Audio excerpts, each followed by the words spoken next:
காட்டில் சமையல் ஒரு பெரிய குளம் அருகே 3 நல்ல நண்பர்கள் வாழ்ந்தனர். குரங்கு, வாத்து மற்றும் கிளி. அவர்கள் தினமும் விளையாடி பாடி மகிழ்ந்தனர். ஒரு நாள் வாத்து, எனக்கு ரொம்ப பசியாக இருக்கிறது, நாமெல்லாம் சேர்ந்து ஏதாவது சமைத்து சாப்பிடலாமா என்று கேட்டது. அதற்கு கிளி சொன்னது, சூப்பர் யோசனை, நான் பழங்கள் கொண்டு வருகிறேன். குரங்கு, நான் காய்கறிகள் தேடிக் கொண்டு வருகிறேன் என்று சொன்னது. வாத்து சொன்னது, நான் குளத்திலிருந்து தண்ணீர் மற்றும் அரிசி எல்லாம் கொண்டு வருகிறேன். அவர்கள் மூவரும் வேலை பங்கிட்டு கொண்டு செயலில் இறங்கினர். குரங்கு பக்கத்தில் இருந்த தோட்டத்திலிருந்து மிளகாய், தக்காளி, வெங்காயம் கொண்டு வந்தது. கிளி மரங்களிலிருந்து பழங்களையும் சில மசாலாவையும் கொண்டு வந்தது. வாத்து குளத்திலிருந்து தண்ணீர் கொண்டு வந்தது.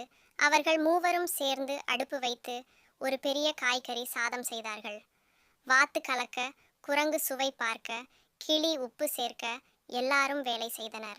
சமையல் முடிந்ததும் மணம் காடு முழுவதும் பரவியது. மூவரும் ஒன்றாக அமர்ந்து சாப்பிட்டனர். ஆஹா, நாமெல்லாம் சேர்ந்து செய்த சாப்பாடு ரொம்ப சுவையாக இருக்கு என்று கூறி மூவரும் மகிழ்ந்தனர்.